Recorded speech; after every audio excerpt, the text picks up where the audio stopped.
Bonjour, Paris-Normandie est présent en cette année 2014 sur le tapis rouge du Festival international du film de Santa Barbara. Dernier grand rendez-vous cinématographique avant les Oscars, ce festival a pour réputation de sacrer les acteurs qui recevront au mois de mars la prestigieuse statuette. Le Festival de Santa Barbara avait ainsi sacré Colin Firth en 2011 pour Le Discours du Roi, puis Jean Dujardin en 2012 pour The Artist, lesquels avaient ensuite obtenu l'Oscar.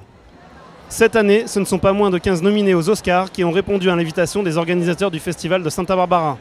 Parmi eux, les réalisateurs Martin Scorsese ou David O. Russell, les actrices Cate Blanchett et June Squibb, ou les acteurs Bruce Dern, Jared Leto et Leonardo DiCaprio.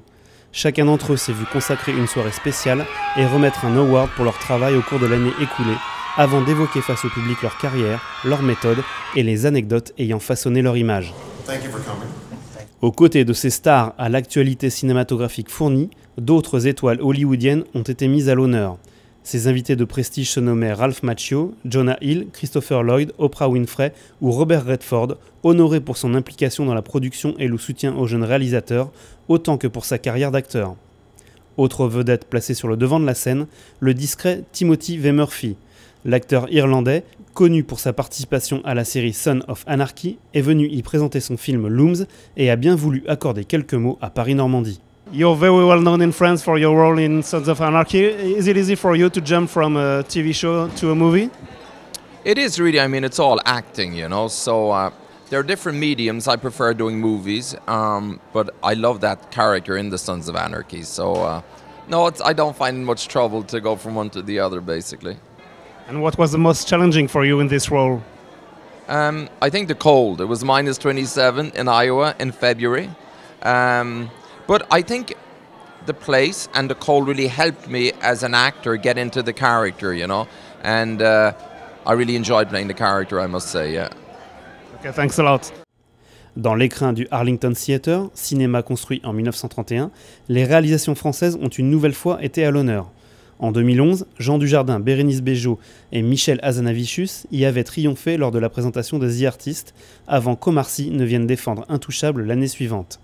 Cette fois, le festival a décidé de rendre un hommage spécial à l'actrice, réalisatrice, productrice Julie Delpy. La dernière journée de cet événement, dimanche 9 février, lui a été entièrement consacrée à travers la présentation de sa trilogie Before Midnight, Before Sunrise et Before Sunset.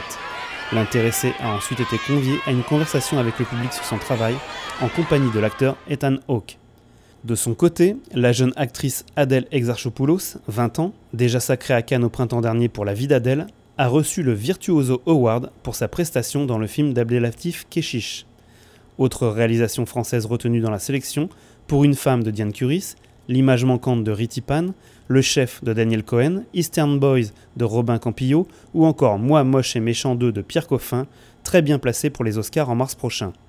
Paulette de Jérôme Henrico et Victor Young-Pérez de Jacques Wanish ont complété la présence tricolore, tandis que Bérénice Bejo a défendu Le passé du réalisateur iranien Asghar Fajadi. Bref, c'est un plateau de choix qui a défilé sous la caméra de votre journal, lequel a bénéficié d'un message spécial de Tim Murphy pour célébrer le 70e anniversaire de sa création. Happy birthday, Paris-Normandie, is it? Yes. Thanks a lot. Not at all, my pleasure. Have a good one. Thanks.